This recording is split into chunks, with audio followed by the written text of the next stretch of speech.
شرور انفسنا ومن سیئات اعمالنا من يهد الله فلا مضل له ومن يضلل فلا هادي له واشهد ان لا اله الا الله وحده لا شريك له واشهد ان محمدا عبده ورسوله اما بعد فان خير الحديث كتاب الله وخير الهدي هدي محمد صلى الله عليه وسلم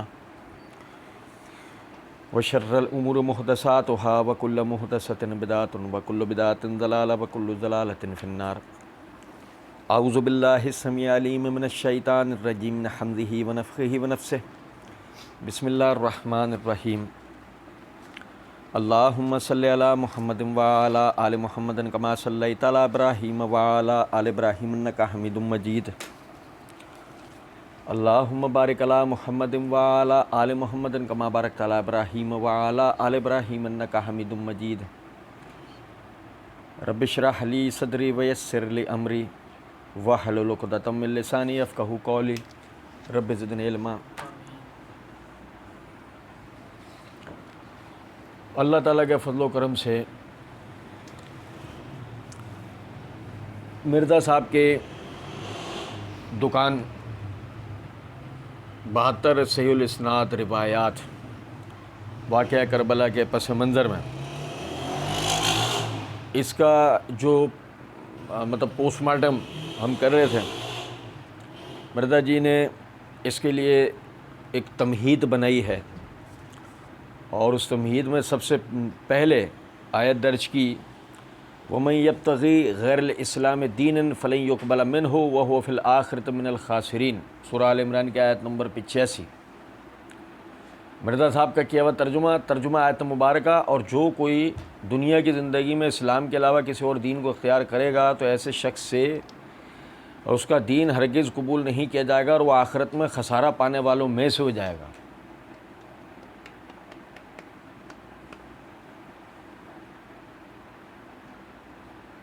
جب ایسے آدمی ایک منٹ کے لیے سوچتا ہے، میں ایسے پڑھا، میں ایک منٹ سوچنے میں مجبور ہو گیا. دو وجوہات ہو سکتی ہیں اس آیت کو درج کرنے کی. وجہ نمبر 1، مرزا صاحب نے جو رات کو پی تھی نا، وہ نشہ ٹوٹا نہیں تھا. وہ ٹناری کے اندر مرزا جی نے لکھ دیا جو ان سے وہ لکھا گیا، نہیں سمجھے. دوسرا یہ ہے کہ مرزا صاحب یہ جو پس منظر بیان کر رہے ہیں نا، یہ اسلام ہے، اور اس کو قبول نہ کرنے والا کسی غیر دین کے اوپر ہے. اور کوئی وجہ نہیں سمجھ میں آتی نا کہ مرزا صاحب نے یہ کیوں یہاں پر آیت ذکر کی ہے کہ جو اسلام کے علاوہ کسی اور دین کو اختیار کرے گا. مثلا سوچیں کہ کیا مرزا صاحب جو ہے وہ یہ جو رسالہ، یہ جو کتابچہ مرزا جی نے لکھا ہے، یہ کوئی مرزائیوں قادیانیوں کے خلاف لکھا ہے، اپنے بڑے بھائیوں کے خلاف لکھا ہے؟ ایک بات مثال ہے بھائی، وہ تو غیر مسلم ہے، تو لہٰذا بھائی سمجھ میں آتا ہے کہ یہ آیت آپ نے درج کی. ایسے ہے نا، یہودیوں عیسائیوں کے لیے آپ لکھ رہے ہیں، سمجھ میں آتا ہے یہ آیت آپ نے درج کی. پر واقعہ کربلا کا اوپر اگر آپ لکھ رہے ہیں تو وہ ایک تاریخی سانحہ ہے، لیکن بطور دین اس کا اسلام سے کیا تعلق ہے؟ بطور دین ایک آدمی سوچے ذرا، بغیر جذباتی ہوئے آدمی اس بات کو سوچے. خیر، پھر اس کے بعد نمبر 2 کے تحت مرزا جی کہتے ہیں ان الذین فرقوا دینہم وکانوا شیعا لست منہم فی شیء انما امرہم الی اللہ ثم ینبئہم بما کانوا یفعلون. سورہ نام آیت نمبر 159. مرزا جی کا اپنا کیا ہوا ترجمہ کہ بے شک جنہوں نے اپنے دین میں فرقے بنایا اور گروہوں میں بٹ گئے، آپ رسول اللہ صلی اللہ علیہ وسلم کا ان سے کوئی تعلق نہیں ہے، ان کا معاملہ اللہ جل جلالہ کے سپرد ہے. پھر وہ اللہ قیامت کے دن ان فرقہ بازوں کو ان کے کرتوت بتا دے گا. اب شاید یہ خیال ذہن میں آتا ہے کہ پچھلی آیت سے جو مرزا جی تاثر دینا چاہتے ہیں، وہ یہ تاثر دینا چاہتے ہیں کہ پورے دین پر عمل کر لو، پورے دین پر عمل کر لو، فرقوں میں نہ جا. یہ ایک اگر سیاق جوڑیں تو یہ ایک بات سمجھ میں آتی ہے. لیکن سوال یہ پیدا ہوتا ہے پورے دین کے اندر، پورے دین میں کربلا کہاں ہے؟ پورے دین میں. اچھا چلے چھوڑیں. پھر اللہ رب العزت نے یہ فرقے بنانے کا منع کیا، تو سوال یہ پیدا ہوتا ہے یہ کیا ہے؟ اسی پمفلیٹ کے آخری صفحے کا یہ نچلی لائن یہ کیا ہے؟ اور نہیں سمجھے بات کو؟ اللہ کہہ رہا ہے آیت کے اندر ان الذین فرقوا دینہم وکانوا شیعاً، وہ لوگ کہ جنہوں نے دین میں تفرقہ کیا اور وہ شیعہ ہو گئے، وکانوا شیعاً، بھائی معنی تو وہی ہوں گے کہ فرقے در فرقے ہو گئے، لیکن آیت میں لفظ موجود ہے، آیت میں لفظ وکانوا۔ اچھا غور طلب نکتہ ہے کہ اللہ رب العزت اس آیت میں شیعہ ہونے سے منع کر رہا ہے، لیکن مرزا جی وہ کہتے ہیں مسئلہ نمبر 157 پارٹ 1 کے اندر ایک جگہ پر، میں کیا جواب دوں گا؟ ان سے پوچھے نا جو علماء ہیں، میں جواب دوں گا جو شیعہ دیتے ہیں، میں وہ جواب دوں گا جو شیعہ دیتے ہیں۔ اب اس کا کیا مطلب ہوا جو شیعہ دیتے ہیں؟ آپ تو فرقے کو پروموٹ، بھائی آپ وہ جواب دیں گے جو قرآن سنت میں جو حق ہے وہ دیں گے، یہ جو آپ نے کہا میں اس کا وہ جواب دوں گا کہ جو شیعہ دیتے ہیں، تو اس کا کیا مطلب ہوا؟ آپ تو باقاعدہ فرقہ واریت کو پروموٹ کر رہے ہیں نا بھیا۔ تو آپ یہ کہتے ہیں کہ جی میں اس کی جگہ میں کتاب و سنت کو بیان کروں گا تو بات سمجھ میں آتی ہے، اگر آپ ایسا نہیں کہتے تو آپ تو اس کو پروموٹ کر رہے ہیں۔ اچھا پھر غور طلب نکتہ ہے، کہتے ہیں کہ جی جو فرقے ہو گئے، اچھا بھائی شاید جو یہ فرقے ہو گئے اس کا کوئی کربلا سے کوئی تعلق ہوگا، ایک بات۔ اچھا پھر میں آپ کو بتاؤں سمجھیں، کیا ایسی بات ہے، ہم جب دیکھتے ہیں مرزا جی ترجمہ کرتے ہیں اور ترجمہ کرنے کے اندر مطلب ایک آیت کا آپ نے ترجمہ کیا ہے، آپ اس سے مراد نہیں بتائی آپ نے، آپ سیدھا ترجمہ کر کے آگے نکل گئے۔ یہ بالکل ایسے بات ہے کہ کوئی آدمی لا تقربوا الصلاۃ کا ترجمہ، یعنی لا تقربوا الصلاۃ لکھے نیچے ترجمہ لکھ دے، نماز کے قریب نہ جاؤ، اور نیچے ترجمہ لکھ دے۔ کیا تاثر دے رہا ہے سامنے والوں کو؟ نماز کے قریب نہ جاؤ، کیا تاثر دے رہا ہو؟ یہ بالکل وہی بات ہے، ان الذین فرقوا دینہم وکانوا شیعاً لست منہم فی شیء، وہ جو فرقہ ہوگا ان کا تم سے کوئی تعلق، مطلب جو میں دعوت دے رہا ہوں اب اس کا تم سے تعلق ہے، پیچھے جتنے بھی تھے ان سے کوئی تعلق۔ یہ میرے ہاتھ میں تفسیر قرطبی ہے، اس کی جلد نمبر 4 کا صفحہ نمبر 186 کے اوپر امام قرطبی رحمۃ اللہ علیہ اس آیت کی تفسیر کے اندر کہتے ہیں کہ حضرت ابو ہریرہ رضی اللہ تعالیٰ عنہ نے نبی اکرم صلی اللہ علیہ وسلم سے اس آیت ان الذین فرقوا دینہم کے تحت روایت کیا ہے کہ اس سے مراد اہل بدعت اور شبہات میں مبتلا کرنے والے اور امت کے گمراہ لوگ ہیں۔ اس آیت سے کون لوگ مراد ہیں؟ نبی صلی اللہ علیہ وسلم نے کیا بتایا کہ جو بدعت کے ارتکاب کرتے ہیں، یعنی بدعت ایجاد کرتے ہیں، بدعی کاموں پہ عمل کرتے ہیں، دوسرے وہ جو شبہات پیدا کرتے ہیں۔ کیا پیدا کرتے ہیں؟ اچھا دیکھیں میں آپ کو بتاؤں، سمجھے ذرا اس بات کو۔ مدعی لاکھ پر بھاری ہے گواہی جہلمی رادھا کی، سمجھ رہے ہیں بات کو نہیں؟ دیکھیں مرزا صاحب کہتے ہیں اپنے بارے میں کہ مجھے کہتے ہیں ننا مودودی، یہ اپنے الفاظ واپس لیں، آپ کہیں مودودی سے بڑا فتنہ۔ مرزا جی اپنے بارے میں کیا کہہ رہے ہیں؟ مجھے کیا کہو؟ تو فتنہ کس بات پر کہیں؟ یہی نا کہ مرزا جی جو شکوک و شبہات پیدا کرتے ہیں لوگوں کے لیے، سمجھ رہے ہیں؟ اب جو آیت مرزا جی نے نقل کی تھی وہ آیت خود مرزا جی کے خلاف تھی، مرزا جی اصل میں فرقہ واریت کا بیج بو رہے ہیں۔ لیکن مسئلہ یہ ہے کہ جب ایک آدمی نے اپنے آپ کو صرف سوشل میڈیا تک محدود رکھنا ہے، میں آپ کو مرزا جی کی انٹرویو سے بتاؤں بات کو، مرزا جی کہتے ہیں میرے بھائیوں آج سوشل میڈیا کا دور ہے، مسئلہ نمبر 157 پارٹ 1 کے اندر مرزا جی نے کہا میرے بھائیوں آج سوشل میڈیا کا دور ہے، میڈیا گائیڈڈ لوگ ہیں۔ ہائے افسوس، کون سے لوگ ہیں؟ میڈیا گائیڈڈ لوگ ہیں، لوگ جو ہیں وہ علماء کی تقریریں نہیں سنتے، وہ ان سے متنفر ہیں، جمعہ والے دن بھی بالکل اینڈ پر پہنچتے ہیں لوگ، اور ویسے ہی علماء نے اپنا کریکٹر بھی اسی طریقے سے ریپرزینٹ کیا، وہ ان پر اعتماد ہی نہیں کرتے۔ اب یہ مرزا جی نے کیا تاثر دیا ہے؟ بھائی مولوی تو علماء تو سارے وہیں غلط، انہوں نے اپنا امپریشن ہی لوگوں کے اوپر غلط چھوڑا ہوا ہے، اور لہٰذا اب آپ میرا پروڈکٹ سنیے۔ یہ میں لایا ہوں نہیں، اور ظاہر ہے سنے گا وہی جو میڈیا گائیڈڈ ہے، ورنہ جس کی کتابوں تک رسائی ہے یا جو سمجھتا ہے کہ علم کہاں ہے کتابوں میں، وہ کچھ بھی ہو جائے، تیسری جنگ عظیم بھی ہو جائے تب بھی علم کتابوں کے اندر رہے گا، یہ بات تو طے شدہ ہے کہ کتاب تک رسائی نہیں کی تو حقیقی علم تک رسائی ہو نہیں سکتی۔ بہرحال اب نمبر 3 کے تحت مرزا جی کہتے ہیں وَاعْتَصِمُوا بِحَبْلِ اللَّهِ جَمِيعًا وَلَا تَفَرَّقُوا، سورہ آل عمران آیت نمبر 103۔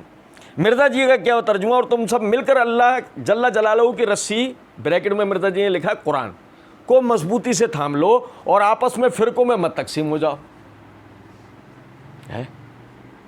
بظاہر کتنی پیاری بات لگتی ہے۔ اچھا میں آپ کو بتاؤں، سمجھیں، سب سے پہلا جو غور طلب نقطہ ہے وہ یہ کہ جو آیت ہے مرزا جی نے آدھی لکھی ہے، پوری نہیں لکھی۔ اب یہ سورہ آل عمران آیت نمبر 103 آپ کھول کے دیکھیں، آیت یہ ہے وَاعْتَصِمُوا بِحَبْلِ اللَّهِ جَمِيعًا وَلَا تَفَرَّقُوا وَاذْكُرُوا نِعْمَةَ اللَّهِ عَلَيْكُمْ إِذْ كُنْتُمْ أَعْدَاءً فَأَلَّفَ بَيْنَ قُلُوبِكُمْ فَأَصْبَحْتُمْ بِنِعْمَتِهِ إِخْوَانًا وَكُنْتُمْ عَلَى شَفَا حُفْرَةٍ مِّنَ النَّارِ فَانقَذَاكُم مِّنْهَا كَذَلِكَ يُبَيِّنُ اللَّهُ لَكُمْ آيَاتِهِ لَعَلَّكُمْ تَهْتَدُونَ۔ یعنی اللہ رب العزت کہہ رہے ہیں وَاعْتَصِمُوا بِحَبْلِ اللَّهِ جَمِيعًا وَلَا تَفَرَّقُوا، مرزا صاحب کا کیا ہوا ترجمہ، تم سب مل کر اللہ کی رسی بریکٹ قرآن، بریکٹ میں قرآن کو مضبوط تھام لو، آپس میں فرقوں میں تقسیم ہو جاؤ۔ یہاں تک تو ہو گیا۔ اب آگے آیت ہے وَاذْكُرُوا، اور یاد کرو، نعمت اللہ، اللہ کی نعمت کو، علیکم جو تم پہ کی گئی، اس جبکہ تم لوگ تھے آدان، ایک دوسرے کے دشمن، فَأَلَّفَ بین قلوبکم، فَأَلَّفَ پس اللہ نے محبت پیدا کی، بین قلوبکم تمہارے دلوں میں، فَأَصْبَحْتُمْ بِنِعْمَتِ إِخْوَانًا، فَأَصْبَحْتُمْ بس اس کے بعد اللہ کی اس نعمت کے ساتھ، اخوانا تم آپس میں بھائی بھائی ہو گئے۔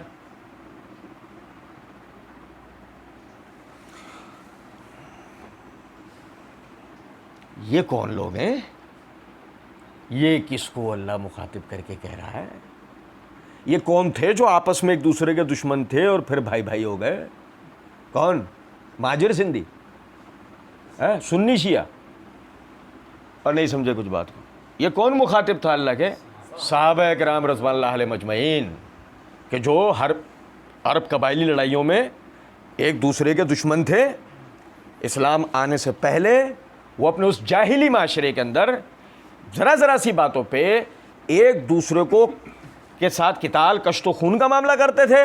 اسلام آیا، اللہ نے ان کے دلوں میں اسلام اور ساتھ ہی اسلامی بھائی چارگی کو راسخ کیا ہے، ایک دوسرے کے دلوں میں اللہ رب العزت نے ایک دوسرے کے لیے محبت ڈالی۔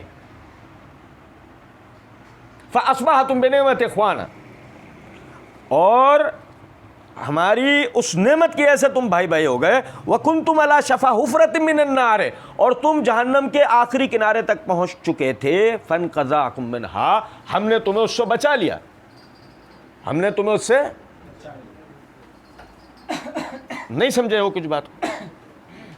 اچھا دیکھیں، كَذَلِكَ يُبَيِّنُ اللَّهُ لَكُمْ آيَاتِهِ، اللہ اسی طریقے سے اپنی آیتیں کھول کر بیان کرتا ہے۔ یعنی اس کا مطلب یہ حقیقی علم تھا، یہ سنو توجہ سے، اس کا مطلب یہ حقیقی علم تھا اللہ کا، لعلکم تہتدون، اور دیکھیں اس کے نتیجے میں اللہ کہہ رہا ہے لعلکم تہتدون، تاکہ تم ہدایت پاؤ۔ اور مرزا جی تو ثابت یہ کرنا چاہ رہے ہیں کہ صحابہ ایک دوسرے کے جانی دشمن تھے، ایک دوسرے کو قتل کیا ہے۔ اللہ کہہ رہا ہے کہ نہیں، ہم نے وہ پہلے ایک دوسرے کے جانی دشمن تھے، ہم نے انہیں بھائی بھائی بنایا۔ اب اللہ کی مانے، قرآن کی مانے یا ان کی مانے؟ مرزا جی نے عافیت یہی سمجھی، آیت ہی پوری نہ لکھو، آیت پوری لکھ دی تو لے میں جمل صفین بتا کے صحابہ کو ایک دوسرے سے قتل کرواؤں گا، اور آیت لکھ دی تو میرا تو بھانڈا بیچ چوراہے میں پھوٹ جانا ہے۔ کیوں؟ اللہ عالم الغیب کو جمل اور صفین کا نہیں پتا تھا کیوں ہونا ہے؟ پتا تھا، ہاں، تو پھر یہ اللہ کیا کہہ رہا ہے؟ اگر صحابہ نے ایک دوسرے کو قتل کیا تو اللہ یہ کیوں کہہ رہا ہے پہلے تم دشمن تھے، ہم نے تمہارے دل میں ایک دوسرے کے لیے محبت ڈال کے آپس میں تمہیں کیا کیا کر دیا؟ بھائی بھائی بنا دی۔ اور مزے کی بات یہ ہے کہ یہ اتنی یقینی بات تھی کہ اللہ آگے کہہ رہا ہے کذالک یبین اللہ لکم آیات، اس طریقے سے اللہ اپنی آیتیں تم پہ واضح کر کے بیان کرتا ہے۔ یعنی یہ بالکل سرٹیفائڈ بات تھی، اس کے خلاف کچھ ہونا ہی نہیں تھا۔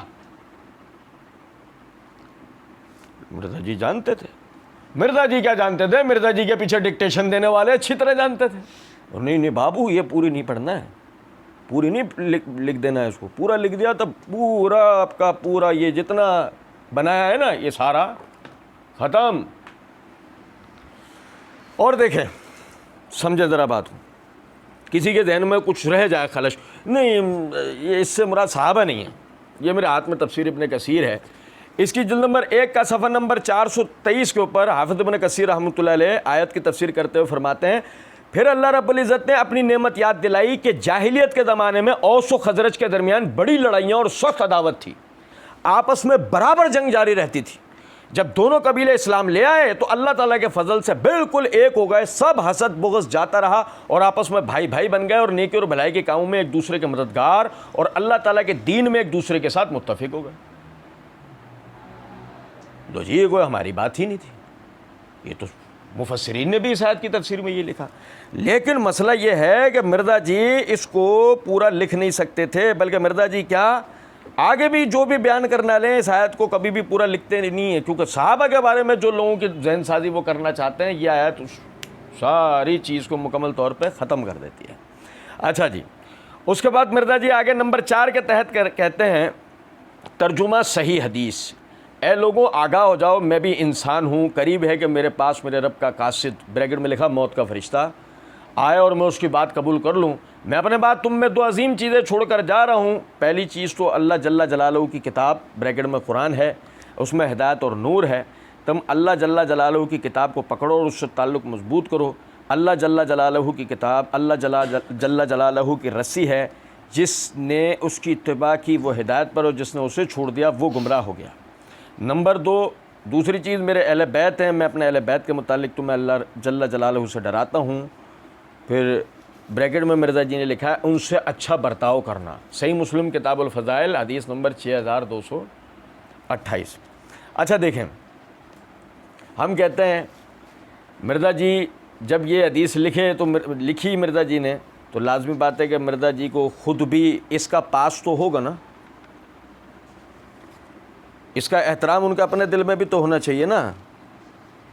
دیکھیں ذرا غور طلب نکتہ ہے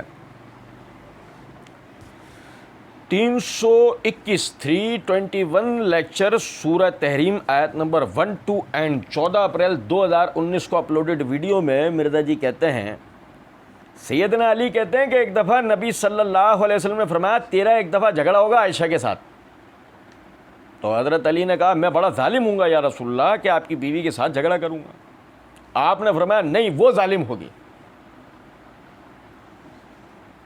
وہ ظالم ہوگی اس وقت. تو یا رسول اللہ آپ مجھے کیا حکم دیتے ہیں؟ فرمایا کہ جب وہ ظلم کرے گی. دیکھو مرزا جی نے پھر اس کو دہرایا, کیا بولا؟ جب وہ ظلم کرے گی تو تم اس کو واپس چھوڑانا جہاں سے وہ آئی تھی. تو حضرت علی نے ان کو پورے پروٹوکول کے ساتھ ان کو واپس رخصت کیا مدینہ شریف کی طرف. ہم پہلے کئی مرتبہ توجہ دلا چکے ہیں کہ اول تو مسند احمد کی اس حدیث میں حضرت عائشہ کا نام مائکروسکوپ لگا کر بھی ڈھونڈا جائے تو ملے گا. مرزا جی نے اس میں باقاعدہ مانوی تحریف کرتے ہوئے حضرت عائشہ کا نام گھسیڑ دیا. نمبر 1. نمبر 2 روایت ضعیف ہے, روایت اور وہ جو کہ یہ کہتا ہے کہ تفسیر قرآن لیکچر نمبر 312 سورہ حدید کی تفسیر کرتے ہوئے ہمارے اہل سنت میں بریلوی دیوبندی اہل حدیث تینوں کے علماء بزرگ 2 نمبر ہی کرتے ہوئے آدھی حدیثیں بیان کرتے ہیں. اور اسی طریقے سے دوسری جگہ مرزا جی کہتے ہیں کہ مسئلہ نمبر 157 پارٹ 1 کے اندر کہ تو میں نے اسی بت پرستی کو توڑا ہے کہ موقف جو لوگ دیتے ہیں ساتھ ریفرنس بھی بیان نہیں کرتے, کاؤنٹر چیک نہیں ہو سکتا, احادیث جو بھی بیان کرتے ہیں ان کی نمبرنگ بھی بیان نہیں کرتے, ضعیف ہو صحیح ہو بیان کر جاتے, ضعیف ہو صحیح ہو بیان کر جاتے ہیں. اور سب کے سب اہل سنت کے علماء والے تینوں گروہ بریلوی دیوبندی سلفی یعنی اہل حدیث اور اہل تشیع کا بھی یہی حال ہے. اور مرزا جی تو پپیتے کے پیڑ میں اگا ہوا وہ آم ہے کہ جس کی بات ہی کیا ہے. آپ سمجھیں کہ دھڑلے کے ساتھ وہ آدمی پہلے پبلک کو یہ اس طرح کی باتیں کر کے چونا لگاتا ہے، تاثر یہ دیتا ہے کہ جی میں تو پڑھوں گا، ہی صحیح روایت ہے. ابے پڑھا کیا؟ مسند احمد کی ایک ضعیف روایت، اور اس میں بھی کرشمہ کیا کیا کہ مانوی تحریف کرتے ہوئے حضرت عائشہ کا نام گھسیڑ دیا.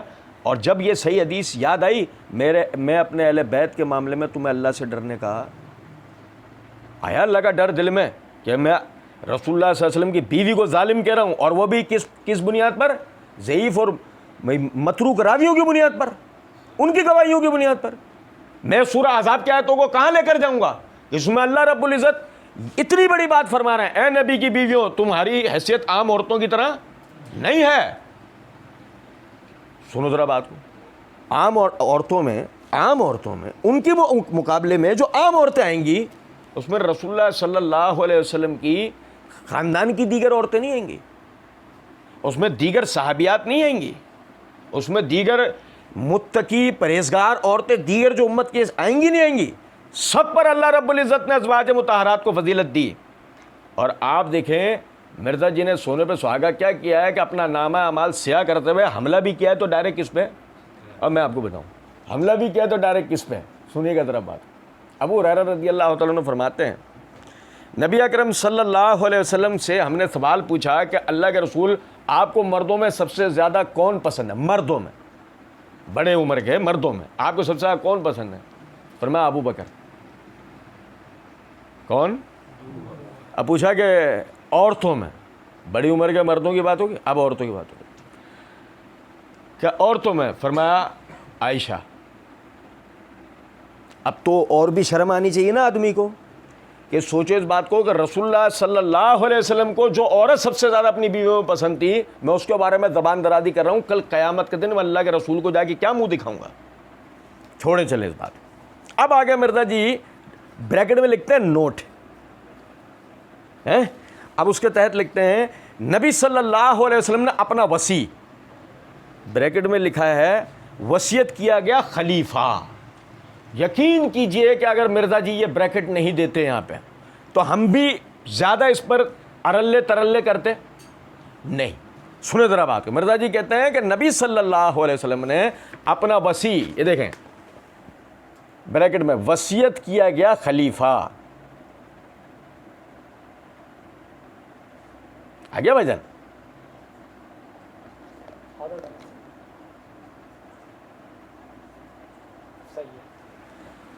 کہتے ہیں قرآن کو بنایا تھا.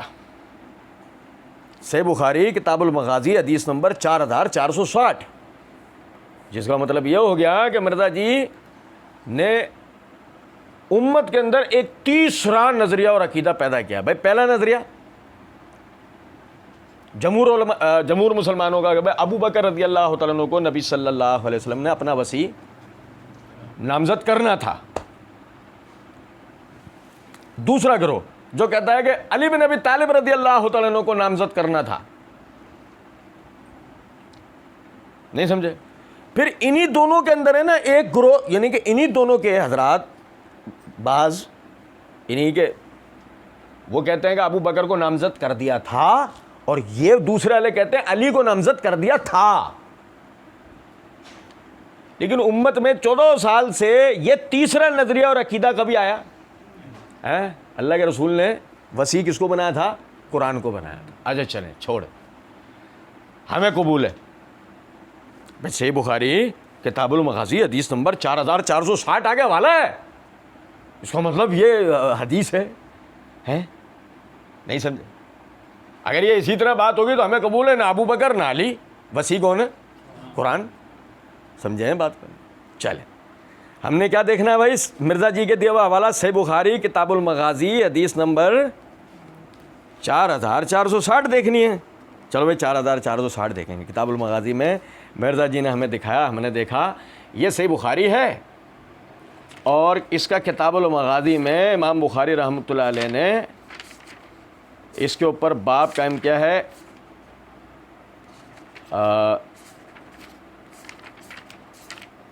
غزوہ مرض النبی صلی اللہ علیہ وسلم و وفاتہ، یہ باب قائم کیا ہے.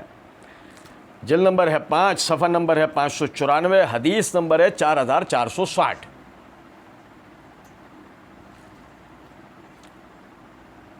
وہ عربی عبارت پڑھتے ہیں، ساتھ ترجمہ بھی کرتے ہیں۔ اچھا، طلحہ بن مصرف کہتے ہیں سال تو عبداللہ بن ابی اوفا اوصى النبی صلی اللہ علیہ وسلم، طلحہ بن مصرف کہتے ہیں میں نے سوال کیا عبداللہ بن ابی اوفا رضی اللہ تعالیٰ عنہ سے، کیا نبی صلی اللہ علیہ وسلم نے وصیت کی تھی؟ او بھائی نہیں سمجھے، وصی جس کے لیے وصیت کی گئی ہے نا، وہ کہتے ہیں کہ اوصى النبی صلی اللہ علیہ وسلم، نبی صلی اللہ علیہ وسلم نے وصیت کی تھی؟ فقال لا، عبداللہ بن ابی اوفا کہتے ہیں نہیں، نبی صلی اللہ علیہ وسلم نے وصیت نہیں کی تھی۔ فقلت، پس میں نے کہا کیف کتب علی الناس الوصیۃ او امر بها، تو یہ جو لوگوں پر وصیت کرنا یا اس حوالے سے حکم دینا، وصیت کی تاکید کرنا، تو یہ کیسے آیا؟ اگر نبی صلی اللہ علیہ وسلم نے وصیت نہیں کی تھی تو جو یہ لوگ وصیت کرتے ہیں یہ کیسے آیا؟ پھر یہ مشروع کیسے ہوا دین میں؟ تو کالا اوصى بکتاب اللہ، تو انہوں نے بتایا کہ وہ جو وصیت کا طریقہ، وہ جو وصیت ہے وہ تو اللہ کی کتاب میں ہے۔ سورہ نساء پڑھ لیں آپ، وصیت و وراثت کے احکامات ہیں نا سورہ بقرہ سورہ نساء میں، تو وہ کہہ رہے ہیں کہ وہ جو وصیت ہے وہ تو کتاب اللہ میں ہے، اوصى بکتاب اللہ، آپ نے وہ جو وصیت تھی وہ کتاب اللہ کی ہے اور وہ اس میں موجود ہے۔ اچھا بھئی، یہ ہم نے پڑھ لیا، اس میں مائکروسکوپ لگانے سے ہی پتہ لگتا ہے کہ وصی قرآن ہے، یہ پتہ لگتا ہے؟ اچھا چھوڑیں۔ حدیث نمبر 4459 کیا ہے؟ اس سے پہلے والی حدیث وہ تھی 4460، یہ ہے 4459۔ حدیث کیا ہے؟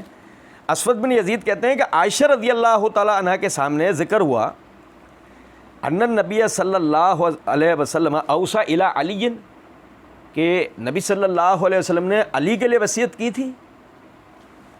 فقالت من قالہ، انہوں نے کہا یہ کس نے کہا ہے؟ لقد رأيت النبی صلی اللہ علیہ وسلم وانی لمسندتہ الی صدری، میں نبی صلی اللہ علیہ وسلم کو اس وقت دیکھ رہی تھی کہ جب آپ نے مجھ سے ٹیک لگایا ہوا تھا، جب آپ نے مجھ سے میرے سینے سے ٹیک لگایا ہوا تھا۔ فدعا بالتست، آپ نے پیالہ تست، جس کو ہم اردو میں تشت بھی کہہ دیتے ہیں، آپ نے تست منگوایا۔ فنحنسا وماتا، آپ اس کی طرف جھک گئے اور آپ کا اسی حالت میں انتقال ہو گیا۔ فما شعرت، اس وقت تک تو ہمیں کچھ بھی معلوم نہیں ہوا۔ فکیف اوصى الی علی، تو وہ علی کے لیے وصیت کہاں سے کریں گے؟ اب سمجھے نہیں ہم بات کو؟ مرزا جی نے 4460 تو بتا دی اور 4459 سمجھے ہیں کچھ بات جو واضح کر دیتا ہے کہ نبی صلی اللہ علیہ وسلم نے کسی بھی چیز کو، یعنی کسی بھی شخصیت کو یا کسی بھی یعنی کہ قرآن یا کسی اور چیز کو آپ نے اپنا وصی اصولی طور پہ نہیں بنایا۔ اچھا، اس کا مطلب کیا ہوا کہ مرزا جی نے جان بوجھ کے یہاں پر یہ تحریف کی ہے نا، جو الفاظ حدیث میں نہیں تھے وہ نظریہ اور عقیدہ اور وہ حدیث بنا لیا۔ اچھا، اب میں آپ کو ایک نقطے کی بات بتاتا ہوں، کیا فائدہ ہوگا اس سے مرزا جی کو، میں آپ کو بتاؤں، دیکھیں سمجھیں ذرا اس بات کو۔ جب ابھی غزوہ احد ہوا ہے اور پہلے یعنی کہ وہ دوسرے مارکے میں، اس وقت میں کہ جب مسلمانوں پر پیچھے سے کفار نے حملہ کیا تھا اور اس کی وجہ سے وہ پسپائی والی ایک کیفیت بن رہی تھی، اور دونوں مسلمانوں اور کفار کے لشکر ایک طرف جب ہو گئے تھے، 70 مسلمان شہید ہو چکے تھے، لاشیں میدان میں موجود تھیں۔ ابو سفیان اس وقت مسلمان نہیں ہوئے تھے۔ ابو سفیان نے پکار کر کہا تم میں محمد زندہ ہیں صلی اللہ علیہ وسلم۔ نبی صلی اللہ علیہ وسلم نے فرمایا خاموش رہنا۔ کیا کہا؟ تم میں ابو بکر موجود ہیں، بلند آواز سے، تم میں ابو بکر موجود ہیں۔ آپ صلی اللہ علیہ وسلم نے فرمایا خاموش رہنا۔ جب اس پر بھی خاموشی رہی تو ابو سفیان نے بلند آواز سے کہا تم میں عمر موجود ہیں۔ تو نبی صلی اللہ علیہ وسلم نے کہا اب بھی خاموش رہنا. تو اس نے نعرہ بلند کیا حبل کی جے ہو. بھائی دفاعی سارے ستون گر چکے ہیں. پس منظر کیا نکل کے آیا؟ دفاعی سارے ستون گر چکے ہیں. جن پر یہ ساری سیادت و قیادت قائم تھی وہ گر چکے ہیں. آپ نے کہا خاموش رہو. تو قیامت تک آنے والے مسلمانوں کو آپ صلی اللہ علیہ وسلم نے ایک حکمت اور بصیرت سکھائی. سنیں ذرا بات. دیکھیں ابو بکر منصوص خلیفہ ہیں یا نہیں یہ الگ بحث ہے. اگر آپ اس دلیل کو نہیں جانتے ہیں سمجھیں ذرا بات, اور آپ کے لیے کوئی دوسری چیز بنا کر رکھ دی جائے وہ ہو یا نہ ہو, تو پہلے آپ اس کے حل کی طرف جائیں گے یا پہلے ابو بکر کی خلافت کے لیے جائیں گے؟ کیونکہ آپ نے تو ابو بکر عمر عثمان آپ نے تو یہ دلائل سیکھے پڑھے سمجھے ہیں ہی نہیں, آپ تو جانتے ہی نہیں نا اس کے بارے میں. اب ایک چیز نکال کے آپ کو دے دی کہ بھائی وسیع کیا ہے؟ وہ قرآن ہے. اب آپ اسی کے اندر چل رہے ہیں, صحیح ہے یا نہیں ہے, یہ بات غلط ہے صحیح, آپ وہ سمجھ ہی نہیں پائیں گے. آپ اس بات تک جا ہی نہیں پائیں گے کہ اصل میں وہ لینا کیا چاہ رہے ہیں, مقصد کیا لینا, مقصد حاصل وہ یہ کرنا چاہ رہے ہیں کہ کسی طرح لوگوں کو ابھی اسی کے اندر الجھاؤ. اچھا دیکھیں سمجھے گا ذرا بات. نبی صلی اللہ علیہ وسلم اپنا وسیع کس کو بناتے؟ اگر بناتے تو یہ برات میں صحیح بخاری ہے. کون سی کتاب ہے یہ؟ کوئی الوداع والنہایہ تاریخ طبری نہیں ہے, اور یہ کوئی باباؤں کی قصے کہانیوں کی کتاب بھی نہیں ہے.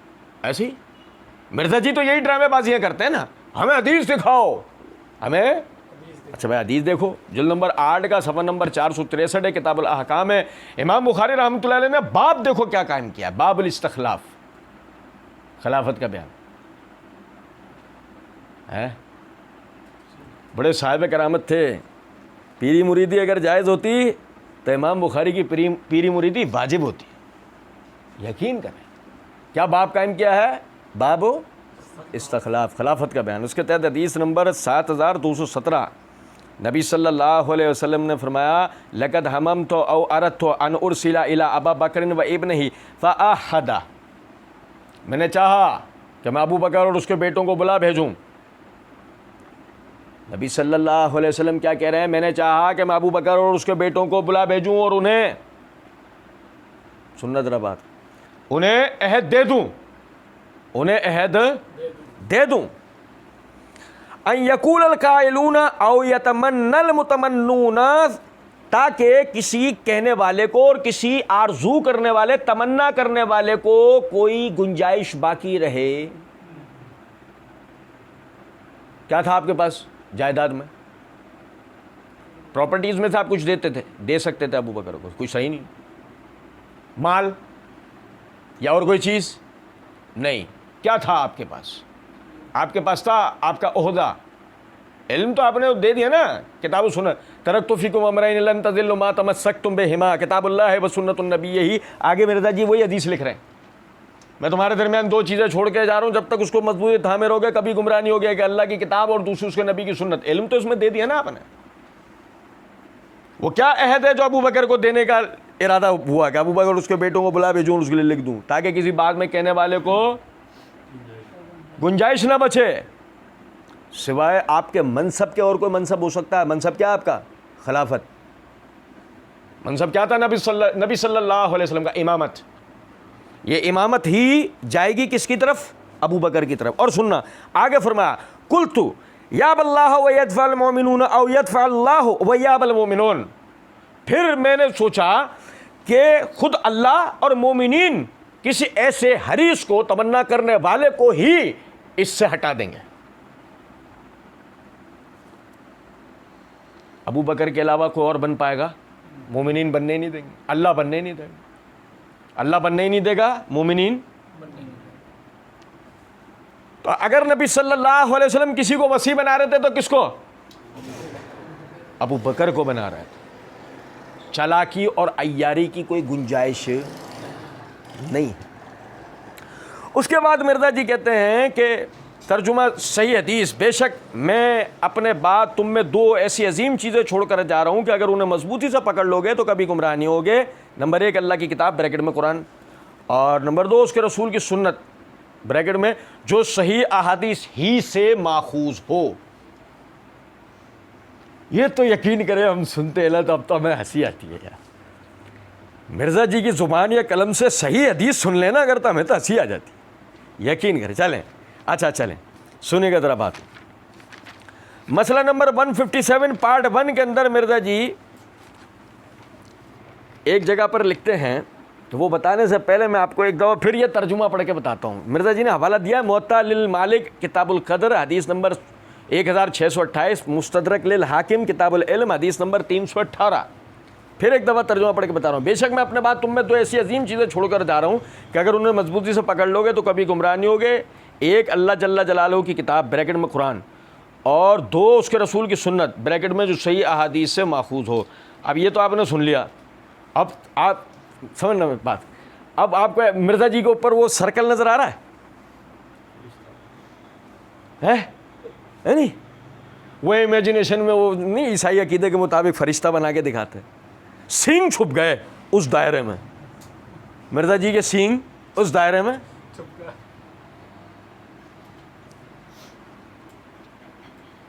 مسئلہ نمبر 157 پارٹ 1 کے اندر ایک جا کہتے ہیں نبی صلی اللہ علیہ وسلم کی جو اجتہادی غلطیاں ہیں، گناہ نہیں اجتہادی غلطیاں جس پر اللہ نے ان کی گرفت کی ہے. نبی صلی اللہ علیہ وسلم کی غلطیاں جن پر اللہ نے ان کی گرفت کی ہے. یہ ہے مرزا. اور سنو توجہ طلب بات ہے، کوئی پوچھے یہ غلطیاں صحیح احادیث سے ہی تھیں. اب سمجھے نہیں بھائی؟ آپ نے تو کہا کہ رسول اللہ صلی اللہ علیہ وسلم کی سنت، اس کے لیے خود اللہ کے رسول نے کہا اسے مضبوطی سے تھام لو. آپ نے اس میں ایک بس نقطہ یہ لگا دیا اپنی طرف سے کہ وہ صحیح حدیث سے ماخوذ ہو. ہم نے آپ کو کہا 100 توپوں کی سلامی آپ کا منہ در کر کے. لیکن سوال یہ پیدا ہوتا ہے کہ جو وہ سنت جس کو آپ سنت کہہ رہے ہو جو صحیح حدیث سے ماخوذ ہوگی وہ غلطی تو نہیں ہے، کیونکہ آپ نے کہا کہ رسول اللہ صلی اللہ علیہ وسلم نے جو غلطیاں کی جن پر اللہ نے ان کی گرفت کی ہے، تو وہ جو صحیح حدیث سے جو آ رہا ہے بقول آپ کہ جس کو آپ سنت بھی مان رہے ہو وہ غلطی تو نہیں ہے کوئی. آپ کہیں نہیں تو اور کیا نہیں ہے؟ بتاتا جا. یہ 1 2 3 4 6 8 10 100 200 500 1000 چل تو غلطیاں بتانا شروع کر. وہ کیا تھی اور تجھے کیسے پتہ لگا کہ یہ غلطیاں ہیں؟ ہم نے اللہ تعالیٰ کے فضل و کرم سے اس جگہ جب ہم مسئلہ 157 کا جواب دے رہے تھے تو مرزا جی کو وہ جواب دیا ہے جو رافضیت و نیم رافضیت کی رہتی نسلیں یاد رکھیں گی. اور سمجھیں ذرا اس بات کو. ہم تو آج بھی پھر ایک دفعہ دہرا کے ایک جملے میں بات کر رہے ہیں کہ میاں غلطیاں میں گنوانا شروع کریں. ذرا ہم ثابت کریں گے کہ آپ کی پیدائش ایک غلطی تھی بہت بڑی. کچھ سمجھ میں آ رہی ہے بات یا نہیں؟ اچھا پھر دوسری طرف سمجھیں.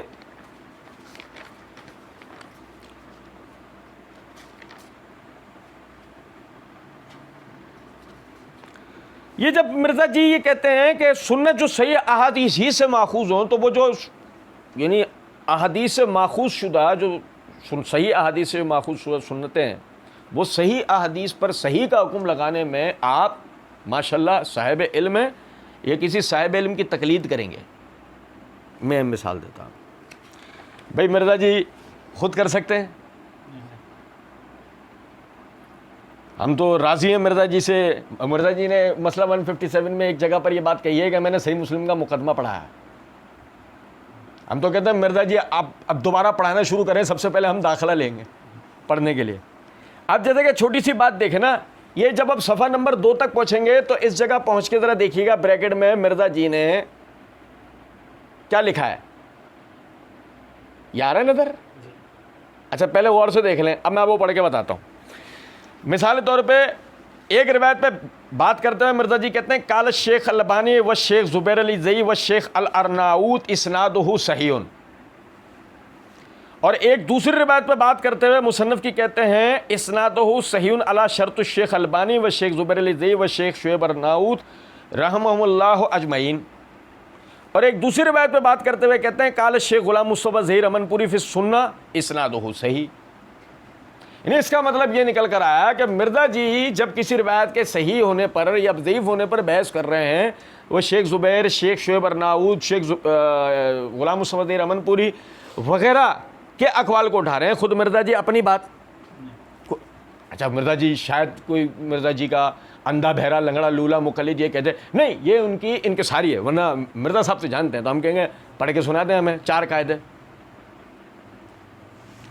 بھائی کوئی بھی 4 اپنی مرضی کے اصول حدیث کے قاعدے پڑھ کے ہمیں تشریح کر کے بطور مثال ہمیں سمجھا دیں. ہم قائل ہو جائیں گے اس بات کے کہ مرزا جی بھی اصول حدیث اور وہی ہم مرزا جی کو چھوٹ دے رہے ہیں اپنی مرضی کے. ہم یہ تھوڑی کہ یہ پڑھ کے بتاؤ یا وہ پڑھ کے بتاؤ، چھوڑیں چلیں.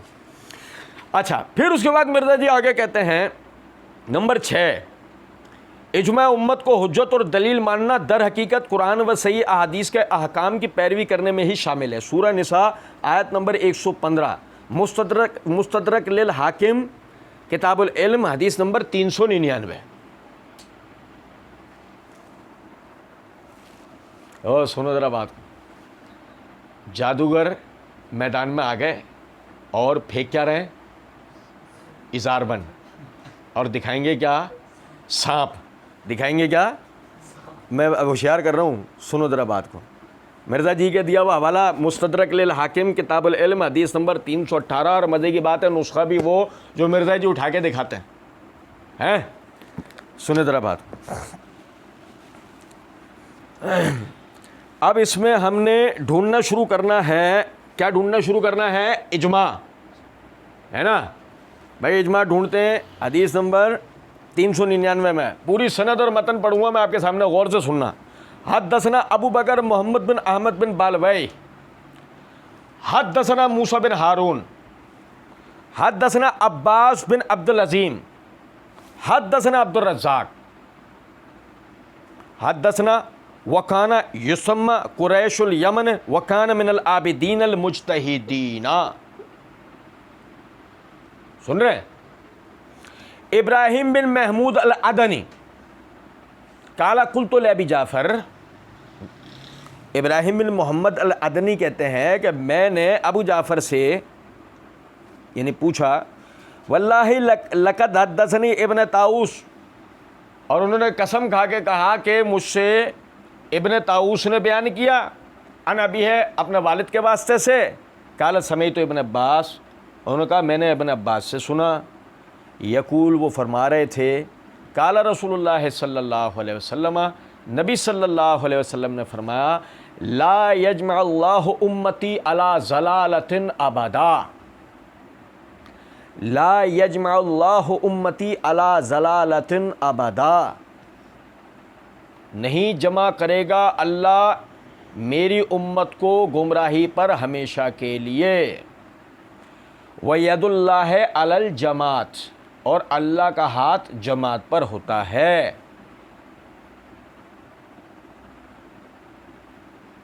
اور سنیں ذرا بات کو. امام حاکم کہتے ہیں فی حجت العلماء بأن الاجماع حجت، اس میں علماء کے اجماع کی دلیل ہے کہ اجماع حجت ہوتا ہے. اس میں علماء کے اجماع کی دلیل ہے کہ اجماع. اب بتاؤ، اب ذرا دماغ لڑائیں کہ مرزا جی نے ایک جملہ لکھ دیا کہ اجماع بھی حجت ہے، پوری روایت کیوں نہیں لکھی؟ کیونکہ پوری روایت سے پتہ لگتا ہے علماء کا اجماع حجت ہے، کسی ٹٹ پونجیے گا نہیں.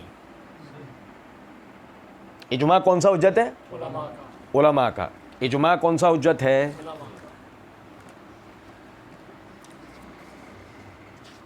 یہ جو سانپ دکھانے کی کوشش کی جا رہی تھی دیکھ لی،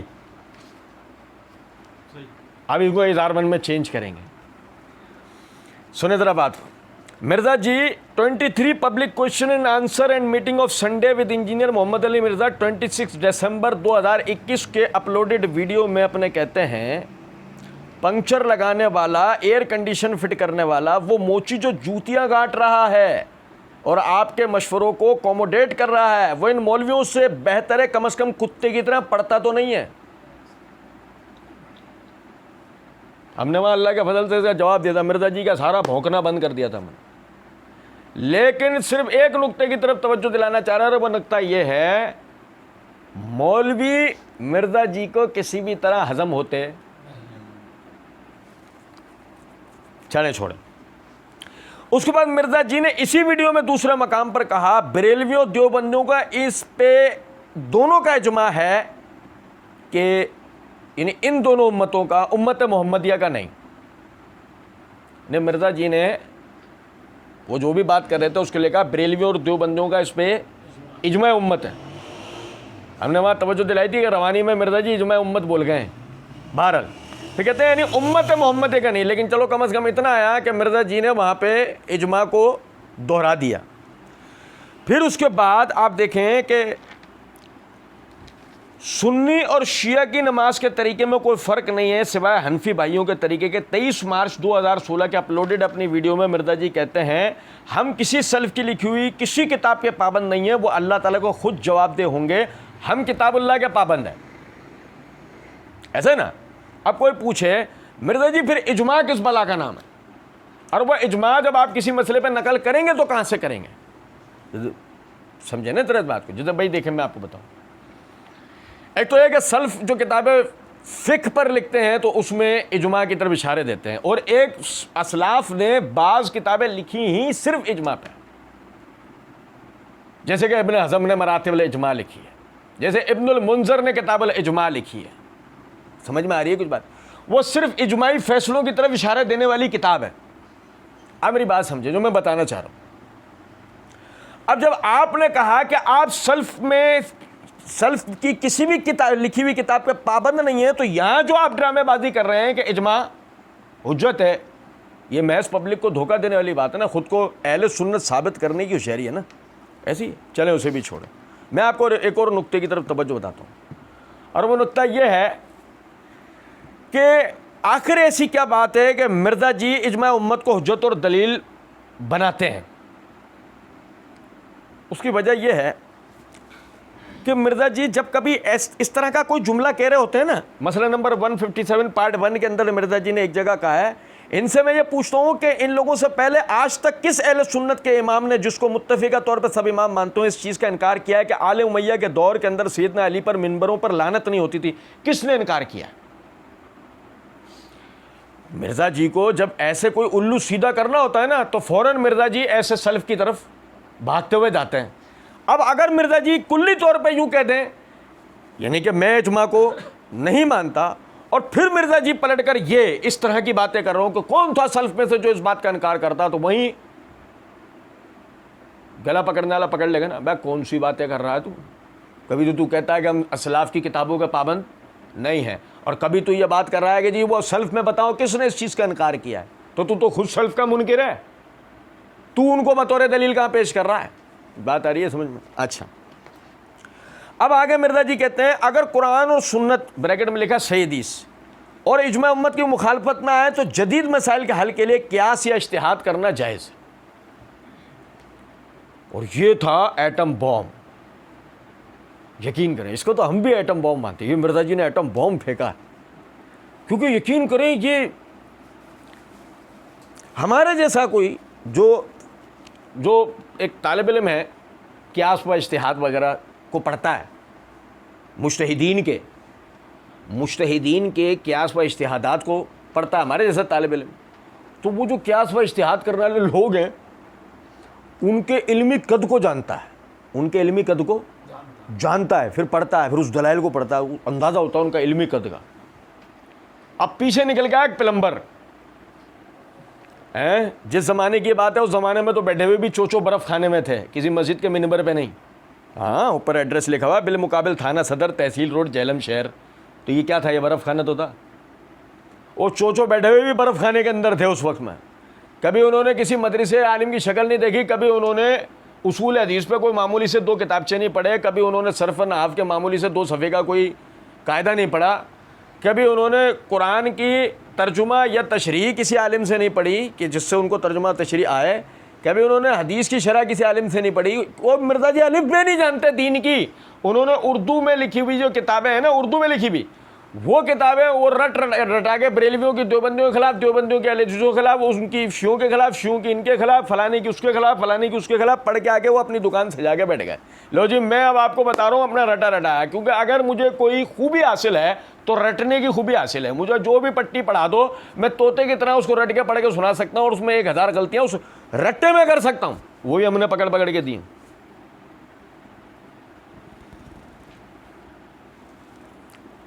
کیونکہ جب مرزا جی یہ کہہ رہے ہیں کہ اگر قرآن و سنت اور اجماع امت کی مخالفت نہ آئے تو جدید مسائل کے حل کے لیے قیاس و اجتہاد کرنا چاہیے. جدید مسائل؟ ابے تو کیا ٹیسٹ ٹیوب بیبی کا مسئلہ حل کر رہا ہے؟ جدید مسائل ٹرانسجینڈرز کے مسئلے حل کر رہا ہے تو؟ میوٹیشن کے مسئلے، کلوننگ جائز ہے یا نہیں؟ وہ کون سے جدید مسائل حل کر رہا ہے تو؟ چوچو بیٹھ کے فرقہ وارانہ اختلاف بھونکنے کے علاوہ اور کچھ کر رہا ہے تو؟ کون سے جدید میں انتقال خون کی لین دین جائز ہے؟ انتقال اعضاء کسی کو اپنا گردہ دے سکتے ہیں نہیں دے سکتے ہیں؟ کسی کو اپنا دل ڈونیٹ کر سکتے نہیں کر سکتے؟ کون سے جدید مسائل کے تو حل کے لیے بیٹھا تھا جو تو نے کیے؟ اور سمجھے ذرا اس بات کو، پھر تو سونے پہ سہاگا یہ ہے، آپ حیران رہ جائیں گے جب میں آپ کو دکھاؤں گا مرزا جی کا اظہار بند. اور سنیں ذرا بات کو. مسئلہ نمبر 157، مسئلہ نمبر 18 علمی و تحقیقی مجلس open question and answer with engineer Muhammad Ali Mirza. 15 جولائی 2018 کے اپلوڈڈ ویڈیو میں مرزا جی ایک جگہ کہتے ہیں، ہم کہتے ہیں کہ اماموں کو جو سمجھ آیا تھا نا، عرض کیا ہے یار یہ سن لو، تاب نہیں لا پاؤ گے آپ اس کی تاب لا پاؤ گے؟ تاب نہیں لا پاؤ گے. کہتے ہیں ہم کہتے ہیں کہ اماموں کو جو سمجھ آیا تھا نا، انہوں نے جو آگے سمجھایا نا وہ میں نے سمجھا ہے. مرزا جی کیا کہتے ہیں؟ وہ اماموں کو جو سمجھ آیا تھا، جو انہوں نے آگے سمجھایا تھا، اگر امت میں کسی نے سمجھا تو کس نے سمجھا؟ اور ہم نے کہا مدعی لاکھ پر بھاری ہے گواہی، اس کے بعد بھی تیری، مدعی لاکھ پر بھاری اس کے بعد بھی کس کی ہے؟ ہم کسی اور کی گواہی نہیں آنے دیں گے تیرے اوپر، تیری گواہی تجھ پہ لے کر آئیں گے. مسئلہ نمبر 157 پارٹ 1 میں شروع میں کیا کہا مرزا جی نے؟ تھوڑی بہت شاہ جی سانو بھی عربی آندی ہے، قرآن پاک کے الحمدللہ عربی مکملات، احادیث کی بھی وہ معاملات کر لیتے ہیں.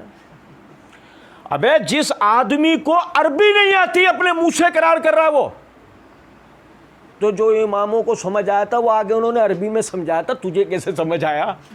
کہیں تیرا وہ مسئلہ تو نہیں ہے جو مرزا غلام احمد قادیانی نے اپنے بارے میں کہا تھا، میری طرف فرشتہ الہام کرتا ہے چائنیز میں، اس کا نام ہے ٹیچی ٹیچی.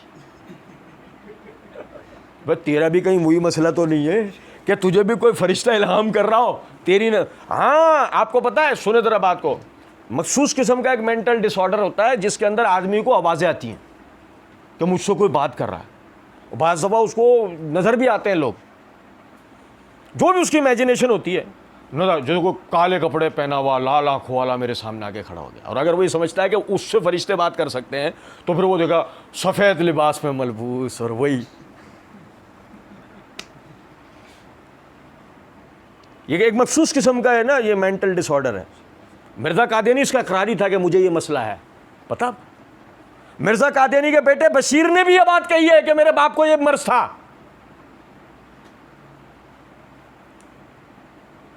بھابھی کو پکڑو، سچ بتا رہا ہوں اس کا بھی نکلے گا،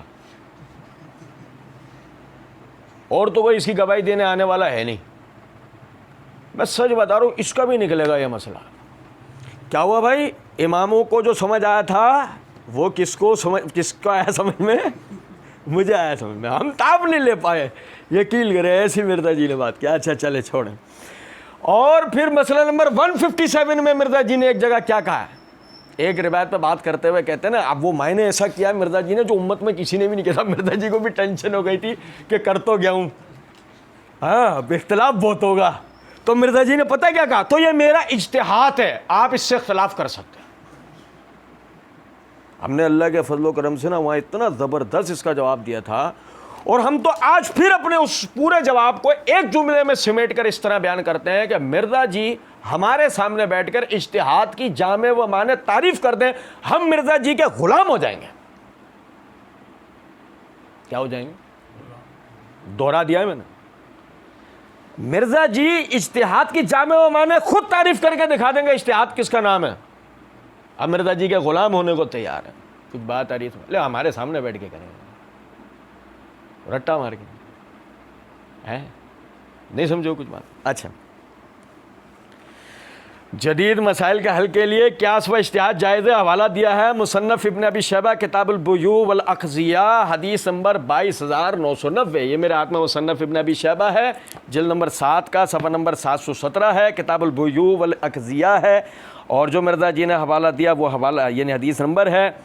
سنیے ذرا بتائیے، شریح قاضی شریح رحمۃ اللہ علیہ وہ کہتے ہیں کہ عمر رضی اللہ تعالیٰ عنہ نے ان کی طرف خط لکھا، اذا جاءک شیء فی کتاب اللہ فاقضی بہ، تیرے پاس ایسا کوئی مسئلہ آئے نا جو کتاب اللہ سے ثابت شدہ ہے تو فیصلہ اس کے مطابق کریو، فیصلہ اس کے مطابق کرنا، ولا یلفتنوک عنہ الرجال، لوگوں کی طرف توجہ مت کرنا، لوگوں کی طرف توجہ مت کرنا، فإن جاءک امر لیس فی کتاب اللہ فانظر سنت رسول اللہ صلی اللہ علیہ وسلم فاقضی بہا، پھر اگر تیرے پاس کوئی ایسا مسئلہ آئے کہ جو اللہ کی کتاب سے تجھے نہ ملتا ہو، ٹھیک ہے، تو غور کرنا اللہ کے رسول صلی اللہ علیہ وسلم کی سنت میں اور فیصلہ اس کے مطابق کرنا۔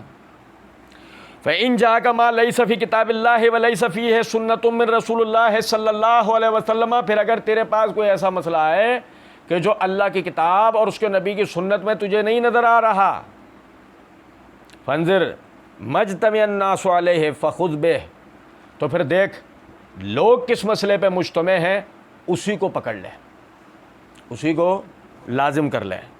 فإن جاءک ما لیس فی کتاب اللہ ولم یکن فیہ سنت من رسول اللہ صلی اللہ علیہ وسلم ولم یتکلم فیہ احد قبلک، پھر اگر تیرے پاس کوئی ایسا فیصلہ آیا جس پہ کتاب اللہ میں کچھ نہ موجود ہو، سنت رسول میں تو کوئی بات نہ پا رہا ہو، اور اس پر پہلے کسی نے کوئی کلام نہیں کیا ہے، فاختر ای الامرین شئت، پھر دو میں سے ایک چیز کو اختیار کر، پھر دو میں سے ایک چیز کو اختیار کر، ان شئت ان تجتہد برائیک، تو چاہے تو اپنی رائے سے اجتہاد کر، وتقدم فتقدم، باز رہنا بہتر ہے، اس سے بھی باز رہنا بہتر ہے، ولا ارد تاخر الی آخر لکا، ہر پہلی دلیل دوسری سے بہتر ہے، ہر پہلی دلیل دوسری سے بہتر ہے۔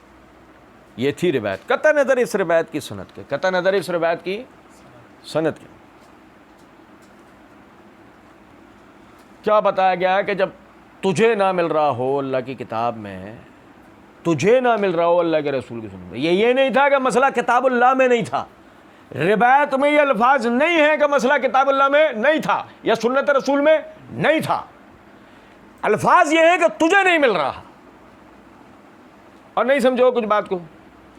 میں بتانا کیا چاہ رہا ہوں اس سے، میں بتانا یہ چاہ رہا ہوں کہ آخری جملے پہ توجہ کریں کہ اگر تو مؤخر کرے تو تیرے لیے بہتر ہے، یعنی مؤخر کرنا کیا ہوتا ہے کہ فیصلہ مت کر، فیصلہ مت کر، رک جا، تجھے اللہ کی کتاب یا اس کے رسول کی سنت میں ملے گا، روایت میں تھا، روایت میں آپ سمجھیں ذرا اس بات کو، لیکن ظلم کی انتہا دیکھیں کہ مرزا جی نے اس کو ذکر کیا نہیں۔ اچھا اب آپ کو بتاؤں میں مزے کی بات، عمر رضی اللہ تعالیٰ عنہ کا دور ہے، اللہ کے رسول کا دور تو نہیں ہے نا، فتح مکہ پہ ہونے والے مسلمانوں کی بحث تو نہیں ہو رہی نا، فتح مکہ تو ہو گیا، لوگ مسلمان ہو گئے، اے یار سن نہیں رہے ہم بات، اب ابو بکر کا دور بھی چلا گیا، عمر کا دور ہے، آگے عثمان کا آنے والا ہے، آگے عثمان کا آنے والا ہے، سنو ذرا بات کو، درمیان میں جتنے بھی لوگ ہیں جو فیصلہ کرنے والے ہیں، یہ الفاظ ہے نا، وَلَمْ يَتَكَلَّمُ فِي أَحَدٍ مِّن قَبْلِكَ، پہلے کسی نے اس کے اوپر فیصلہ نہیں کیا ہوا ہے، اس کا مطلب یہ سارے وہ علماء، وہ حضرات، وہ ججز، وہ قاضی ہیں جو پہلے سے مقرر شدہ ہیں، جو پہلے سے مقرر شدہ ہیں، اس میں بڑی معذرت کے ساتھ، انتہائی معذرت کے ساتھ، اگر ہمارے وارنٹ گرفتاری جاری نہ ہو جائیں، مروان تو نہیں ہے، معاویہ تو نہیں ہے، ذرا ڈھونڈو تاریخ میں. عمر بن عاص تو نہیں ہے، مغیرہ بن شعبہ تو نہیں ہے. گو اگر یہ مل جائیں تو ڈوب کے چلو بھر پانی میں مرنا پسند کر لینا، پانی ناپاک کر لینا. کیا کہہ رہے ہیں عمر؟ اللہ کی کتاب میں دیکھ، اللہ کے رسول کی سنت میں دیکھ. فانظر مجتمع الناس علیہ فخذ بہ، پھر دیکھ لوگوں کا حکم، فیصلہ، اجتماع کس چیز کی طرف ہے. وہ لوگ پہلے تو صحابہ اکرام ہیں، پھر ان کے قاضی ہیں. ان کے قاضی کون ہیں؟ یہ حضرات. اور یہ واضح کرتا ہے کہ یہ عام کسی آدمی کے لیے بات نہیں تھی کہ آگے کہتے ہیں فَإِن جَاءَكَ مَا لَيْسَ فِي كِتَابِ اللَّهِ وَلَمْ يَكُنْ فِيهِ سُنَّةٌ مِّن رَّسُولِ اللَّهِ وَلَمْ يَتَكَلَّمُ فِيهِ أَحَدٌ قَبْلِكَ، تجھ سے پہلے کسی نے وہ فیصلہ مت نہ کیا، تجھ سے پہلے یعنی تیرے منصب کا آدمی تجھ سے پہلے وہ فیصلہ کر کے نہ بیٹھا ہوا ہو. ابو موسیٰ اشعری نے نہ کیا ہو، مغیرہ بن شعبہ نے نہ کیا ہو، معاویہ نے نہ کیا ہو، اور نہیں سمجھے عمر بن عاص نے نہ کیا ہو، علی بن ابی طالب نے نہیں کیا ہو، ابو بکر نے نہیں کیا ہو، عثمان نے نہیں کیا ہو، کسی نے بھی. کیونکہ یہ قاضی شرعی کی بات ہو رہی ہے. کہہ رہے ہیں نا میری طرف لکھ کے بھیجا تھا. غور طلب نکتہ ہے. پوری روایت لکھنا اس بات کو ثابت کرتا تھا کہ عمر رضی اللہ عنہ توجہ دلا رہے تھے یہ دیکھ لوگ کس پہ مجتمع ہیں. اب انتہائی معذرت کے ساتھ میں یہ بات کہوں گا کہ اگر یہ اجماع کی دلیل ہے، اگر یہ اجماع کی دلیل ہے تو مرزا صاحب کے اندھے بہرے لنگڑے لولے مقلدین کے لیے ہمارا آج اس پمفلیٹ کے اوپر دوسرا سوال.